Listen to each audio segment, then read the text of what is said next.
Hey everyone, Pastor Josh here. I was preaching today, so I just want to give you a quick overview of the message that I preach. First of all, thank you for joining us. It's great to have you. We love having you guys around.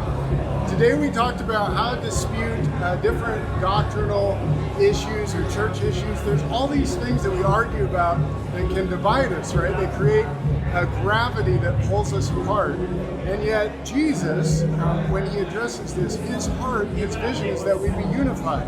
We be together. So how do we have important disputes about significant issues and maintain those bonds of unity?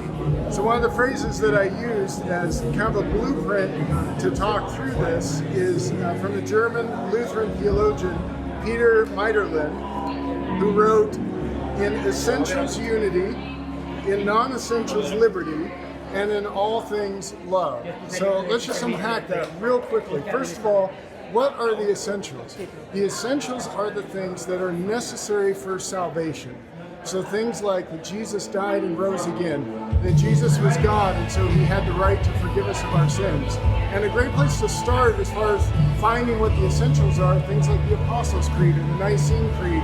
And these are the things that we can unify across denominations, across different churches and traditions all over the world, because we hold these things together that make us followers of Jesus. And then it talks about non-essentials, liberty. So non-essentials are things that Christians dispute, but they have biblical reasons for each side. So there's biblical arguments, but they might have a dispute over what the truth is. And so in these things, we have the discussion, but we preserve liberty. First of all, we don't let those get into the essential doctrine because we can't discuss them anymore once they're part of essential. So we have to make that differentiation. But one of the main things I want you to see is that in the Bible, when it talks about all these different issues we dispute, like women in ministry or Calvinism and Arminianism, or all these different things, there are far more passages that tell us we need to stay unified.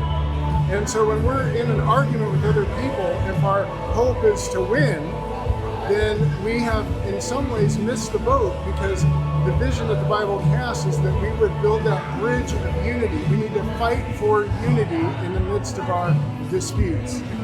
We talked a little bit about reasons why you might want to divide and lead a church, and there's not a ton of them. There might be a reason like God calling you to something else, or the church rejecting an essential doctrine, but at the core of it, the church is a family.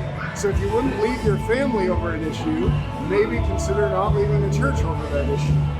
It's a great way to think through it. And finally, how do we cover the whole thing in love? That is the most important part. Paul says that if I understood all mysteries and all knowledge, but I don't have love, I don't have anything.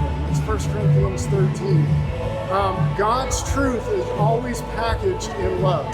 And so if we explore truth while debating issues but don't do it in love, we can't get to his full truth. It's always a half-truth.